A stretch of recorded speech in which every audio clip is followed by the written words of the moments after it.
Hey guys, it's JD. Just a quick little thing before we start the show. Kyle and I are building a schedule for the show this year, and we could really use your help. On the screen and in the video description, there's a link to a Google Docs that we would really appreciate if you filled out. Basically, we want to know what kind of movies, new or old, that you'd like to see us review, what topics we should tackle for the podcast, or, any kind of new show we should try out. It really shouldn't take any more than a minute to fill out, but it would really help us out a lot. Our show really runs on feedback, and so knowing what you guys want us to do, really helps us, do more stuff. I don't know. It would just be a really big help. But that said, I won't hold you up. So enjoy the show.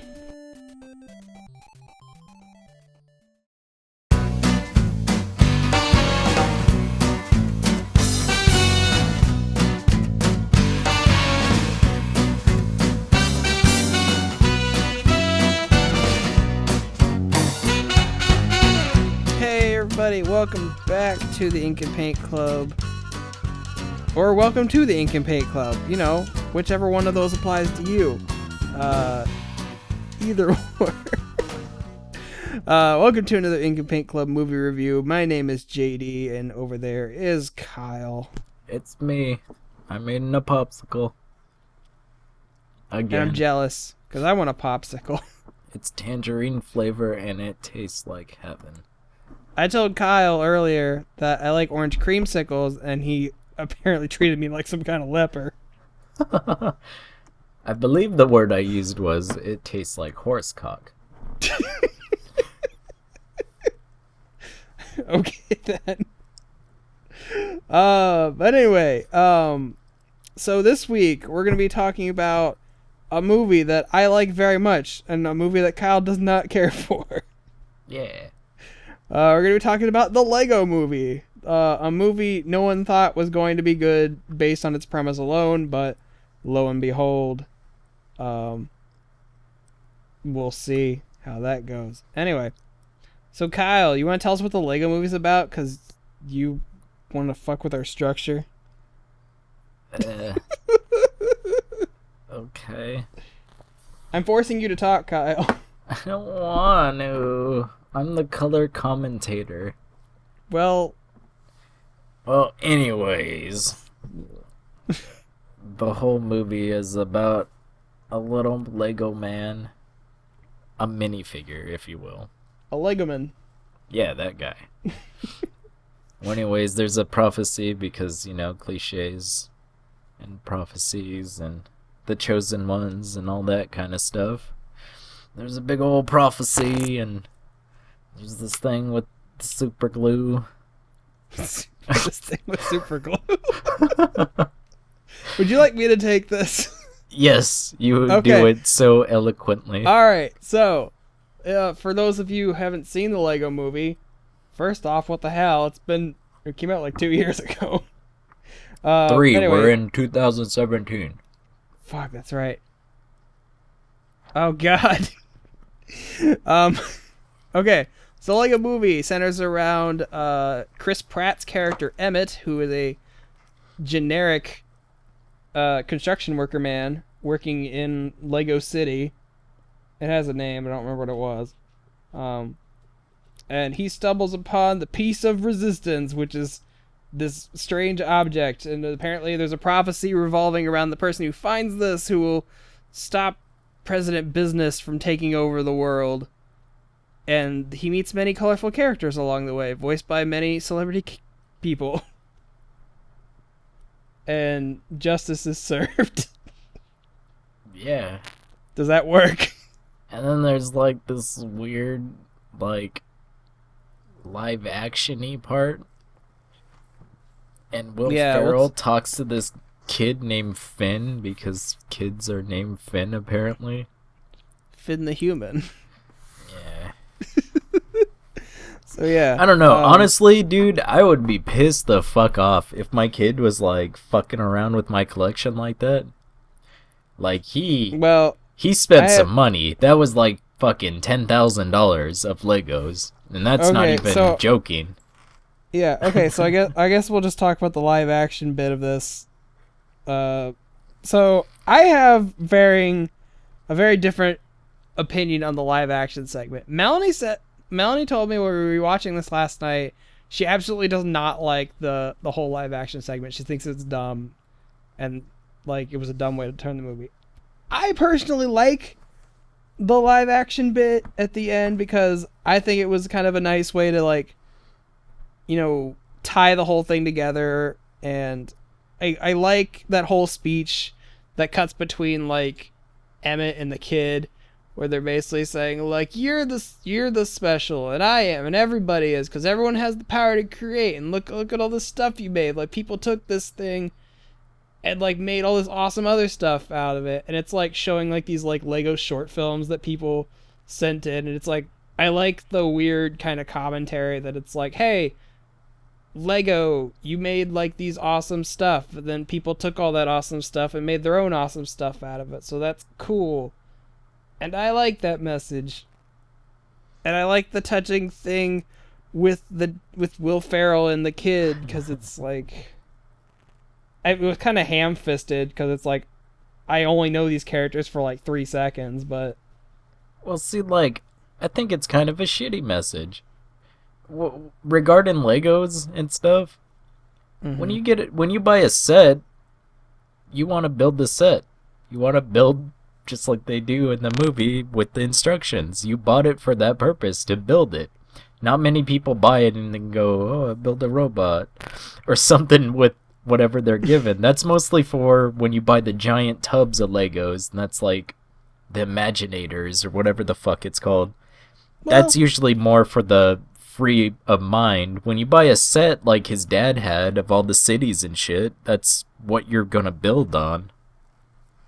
Well, I can see that, but I think it's also kind of like speaking to the people like when they were younger versus the older people, because I feel like once you get older with Lego stuff, like, yeah, you're more inclined to like follow the instructions because you want to like build what's on the box. But like, man, I played with like actual Lego sets as a kid, and I would build the actual thing that the instruction told me to build, but at some point I would take it apart and rebuild it into something else.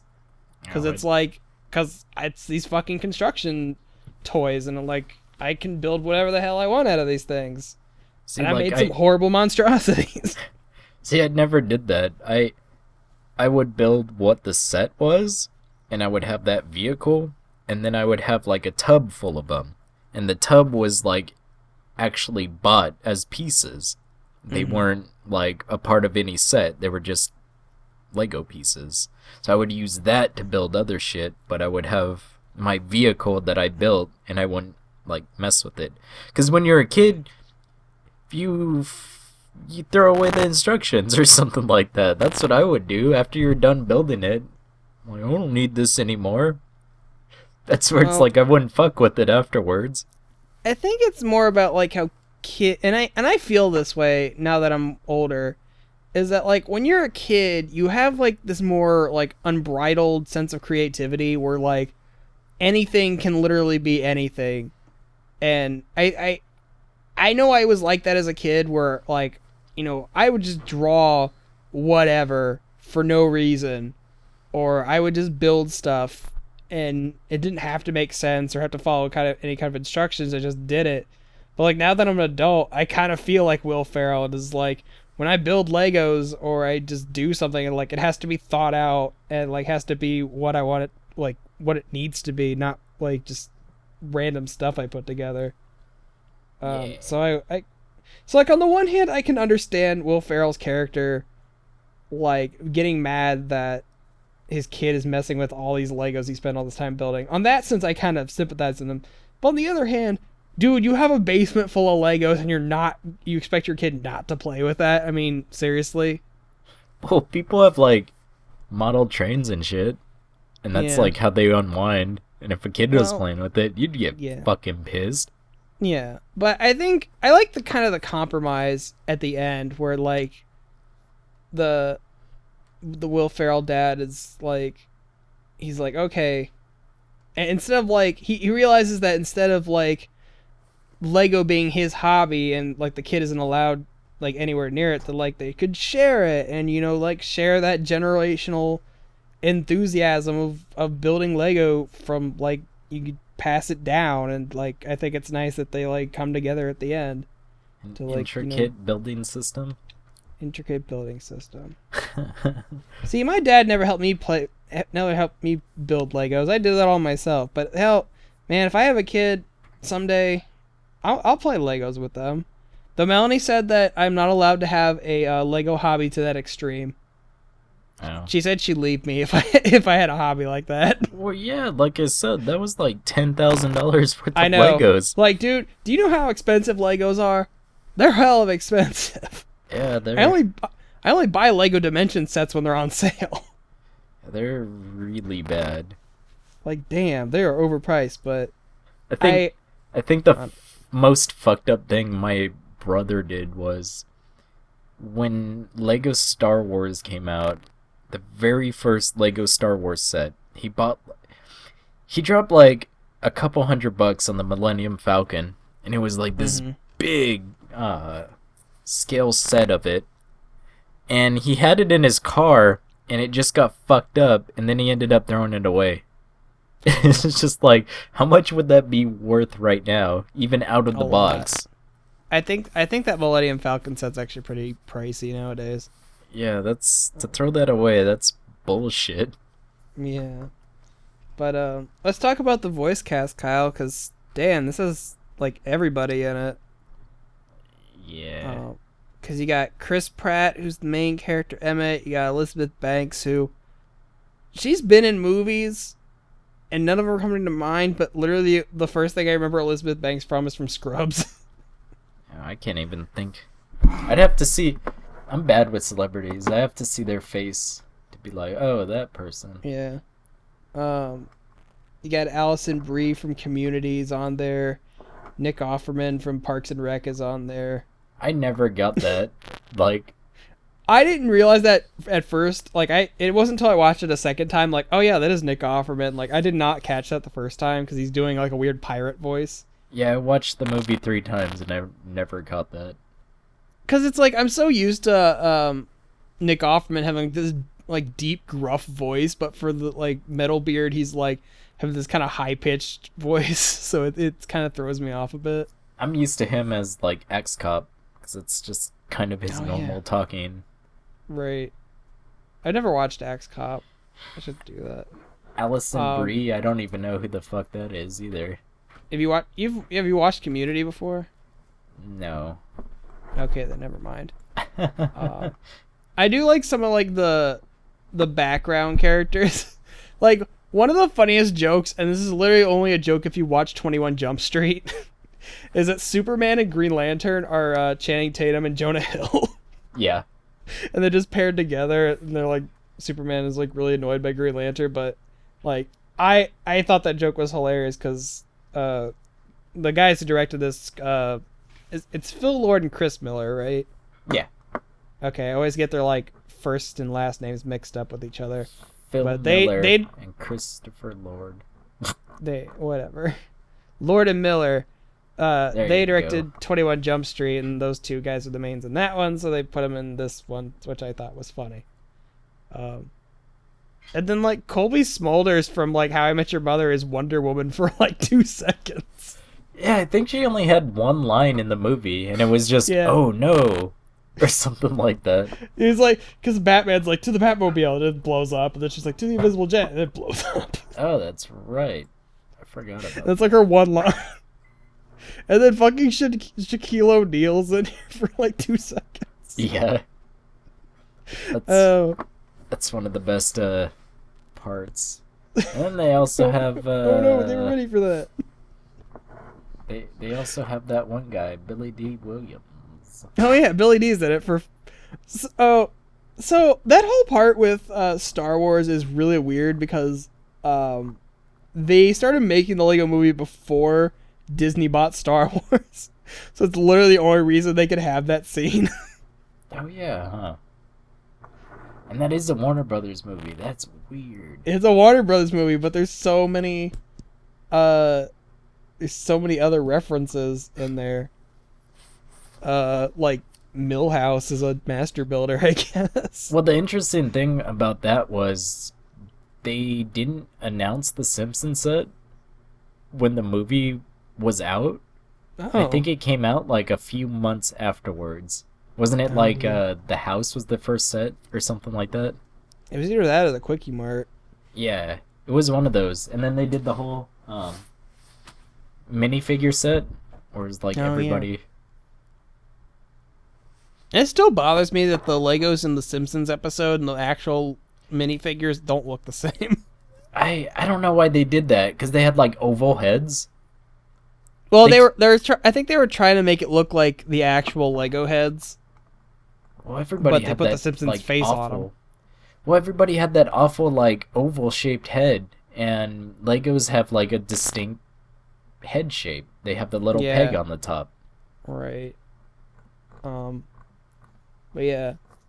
What about one thing? So when you first watched this movie, did you think it was stop motion, or did you think it was CG, or did you already know? Okay, yeah. Let's talk about the animation of this, because yes, for a good majority of the movie, I did think it was stop motion, because I think what they did is they animated everything in like it. This movie is completely CG except for one part, which I'll talk about in a second.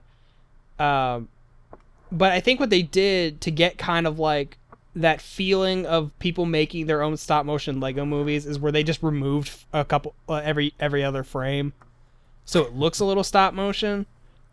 But I kind of like that aesthetic because like instead of making everyone like really fluid, and I like that even all the minifigures like behave like actual Legos, like the way their bodies can position. Yeah. They're not. It's not like the video games where like all the limbs are like super articulated, which is fine for the games. I like how they would do close-ups and it would show their face and it actually looked like a decal or something. It actually looked like it had the texturing in this movie is amazing because they look like real little plastic figures you could just like touch. Like I've got a box of Lego Dimensions figures and like I'll look at one and like, yeah, that looks, you can see the paint on them. You can see like the crust of it against the plastic, and I'm like, damn, that's impressive. I think it's hilarious too because I was working at Amazon at the time this movie came out, and literally everything you saw in this movie had a set. And I just thought that was funny. Like Metalbeard had his own set and he was like the main thing to build, and then like other things. Right. And then I think one of the last things to come out was like the mech at the end. It was Emmett's mech. Right. And I mean, don't get me wrong, this is completely an hour and a half long toy commercial, but it's really a good hour and a half long toy commercial. But the one bit that I'm still convinced is actually a live action segment is towards the end after Vitruvius dies, who is voiced by Morgan Freeman. With the string? When he comes back as a ghost on a string. I'm pretty sure that's just live video that they just placed on top of the animation. Yeah. Because like the way that he like jiggles on the string is like way too like fluid to be animated. I just think it's funny. He says something and then it's like super quiet, and then he just goes woo, and then like goes away. It's the best. That's what I really give props to this movie, and more so to like Lord and Miller, is like I love their sense of comedic timing, because there's just so many moments of this movie where like someone is talking and there's like they allow this like brief awkward pause between something else happening. Yeah. And it just gives you that kind of like tension to I don't know, that kind of like timing makes me laugh a lot. I don't know, it's hard to explain like how their humor works. It's just like it's really irrelevant. What is that word? Irreverent? That one. Yup. Yeah. I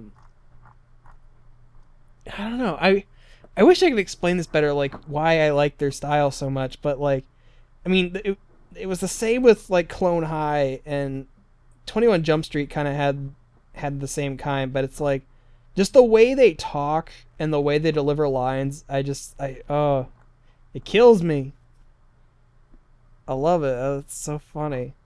But no, this movie is like, see, when I walked into this movie when it came out originally, like I thought the commercials were fun enough, and it's like, okay, Warner Brothers is getting back into animation, I'll go see it. Didn't really have any expectations for it, but like I was like super surprised like how much I liked it by the end, and like, damn, I kind of wanted to go build some Legos after that, which I guess might have been their intention, I guess. But I feel like this movie just kind of like nags at your nostalgia for Lego, because I've heard other people review this movie and they're like, oh yeah, like Benny's like space stuff, like I remember that being a thing that they could build back in the day. Or I love the part where they're like describing all the worlds that they could go to. Like, there's a medieval world, or there's a pirate world, and there's a bunch of ones we don't have to talk about. And like the medieval one is like an old castle set from the 80s, and there's the pirate ship that you could buy. And I love that the worlds that they don't want to mention are Bionicle and Speed Racer. It was Bionicle, Speed Racer, and Duplo. Oh, that's right. But the thing I wanted to talk about, I was kind of disappointed that they don't make any reference to, because when I was a kid, one of my favorite Lego sets, it was something they kind of had in the 90s. It was Johnny Thunder, and he was he was like their Indiana Jones. I remember and he that. was super big at the time because Legoland had like a bunch of Johnny Thunder stuff. Interesting. Like a ride and stuff like that. And I was kind of sad that they didn't bring that up. Well, I mean, it is getting a sequel, so don't lose hope. Hopefully. Because there was Johnny Thunder, and then there was like these they were called like insectoids or something. They were like bug aliens. That sounds familiar. Those were the fun sets when I was a kid. Yeah. Because, well, that's one thing I want to talk about. A lot of the Lego stuff is really licensed now. And when I was a kid, they were kind of original ideas. They had like a drill team. And they were Rock Raiders? Yeah. Rock Raiders was awesome. That's what I mean. Like, they had a bunch of these original ideas, and then now it's like, hey, it's SpongeBob. Hey, it's Adventure Time. I saw an Adventure Time set last night at Toys R Us. Mm-hmm. But yeah, I do feel like that, and honestly, I feel like that's more of the times rather than Lego itself, because like, I'm sure once they put out Lego Star Wars, they probably saw that like, oh, that's selling gangbusters. Yeah. Then I think they tried it with like Indiana Jones, and that sold really well. So like, well, people must really like these licensed version of Legos, which, I mean, I've been playing Lego Dimensions, and that's all it is. It's just like, here's all your favorite licenses in one game, but they're all Legos. So, because it's like, when the hell else am I going to be able to be Gandalf running around in the Portal world? True. I think the last original thing they did, it was like Monster Hunters. Yeah. Do you remember that? Not at all. It was like Vampire, Frankenstein, Wolfman. I have no idea. You never don't remember that? No. Yeah, but there's a lot of references they probably could have used, but there's a lot of like really mainstay references that they did use. I loved that they brought in Octan as the energy company, since that's been such like a through line in Legos for forever. I mean, that's their Acme, basically. Because I remember playing Lego Island, and you could like build Octan brand stuff. God, I want to play Lego Island. I wish they would make an HD version of Lego Island. I never played that game. Was that the pizza delivery boy game? Yeah, that was, I mean, I've seen people play it in recent time, and it has not aged well, which is why I think they should make a Mabel. Sorry, my cat was scratching at a poster on the wall. No, it's not aged well, but no, I don't know. I feel like this movie really, like I said, kind of tugs at your nostalgia, and I think it does it in like not a condescending way. Where That's a it's good way to put it. yeah, it's like, hey, look at all these things you remember from when you were a kid, and it's like not doing it in a like, hey, remember all these things? You should totally go out and buy them. They were like literally just trying to remind you of like, hey, remember all these things you used to do and have all this fun with? That was great, wasn't it? And I'm like, yeah, that was great. I do remember playing with Legos as a kid and having a great time with it. My favorite recent memory with Legos was I took down my gigantic box, which was like 50 pounds, no shit. I took this 50-pound box of Legos from my attic and I sold them on Craigslist and made like $400. Wow. That was a good time. I don't know what Favorite happened memory. to my Legos. My Legos might be in a box in my parents' attics. Sell them. People buy them. I didn't dig it. I mean, it's Sell not your any. childhood memories. It's not anything coherent. It's literally just an assortment of pieces. But no, getting back to the movie. Kyle, what was your biggest issue with this movie? Because you said you didn't really care for it. I think it's like kind of frantic in the way Foster's was to me, where it's like, oh, we gotta do this, and then it's like really fast and everything. But a lot of the story to me was cliched, and then there's a few times where they have to explain a joke to you, and I don't quite care for that either. Like what? There's a part where he's like looking at a poster and it says believe or something. Oh, and then yeah.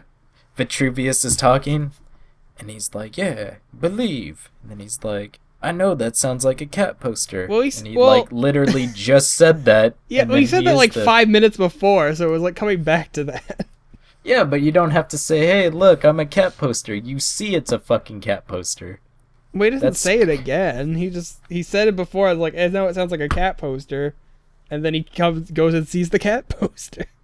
No, but he actually does say the cat poster thing as the cat poster. I watched the movie today. Okay. I watched it, okay? I watched it last night. I don't remember that part, but alright. No, I didn't remember the invisible jet blowing up, but then I did. Okay. Okay. Okay. But no, the whole thing with the chosen one and stuff like that, that's kind of a well-known cliche. Yeah, okay, I'll give it. I mean, I'll give you that a lot of this story relishes in cliches. And then I'm thinking too, do people actually super glue their shit together? Yes. 'Cause I'm like, I've never known anyone in my entire life that does that, other than like the people at Legoland where they need to fucking I've seen people who like will super glue their Lego sets together so they don't break. Like, because they want that building or that vehicle to be, they want it to be that thing forever, so they super glue it. I don't think it's nearly to the like extent that Will Ferrell's character does in the movie. But yes, there are people who do that.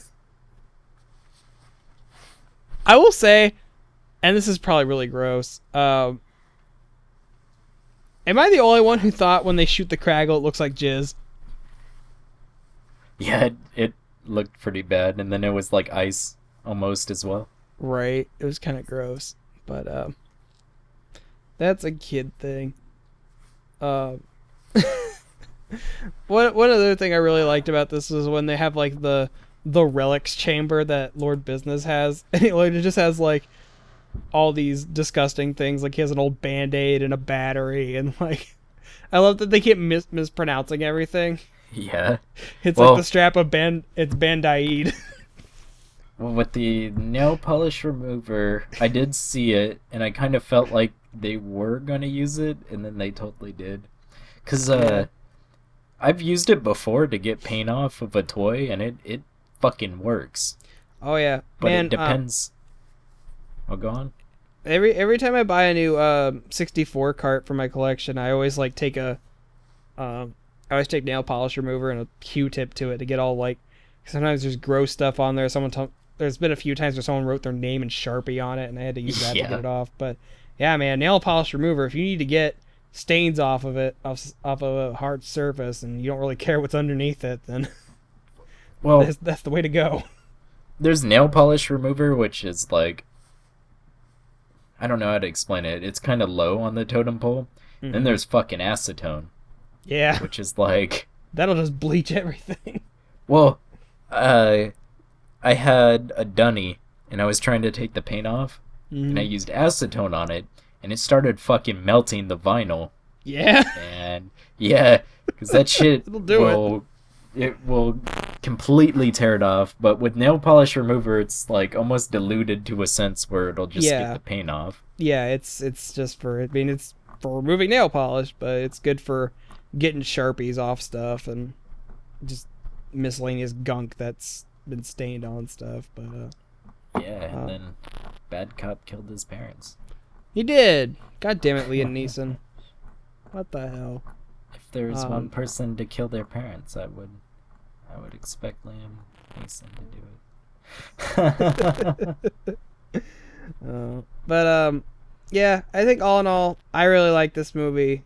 It hits me in all my feels. I find it super hilarious, and I highly recommend it.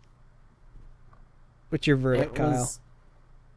It was okay for me, cause like, I don't know, I didn't really care for like Wild Style or Lucy or whatever, and then I didn't really care for Batman either, and I think it's just kind of their personalities.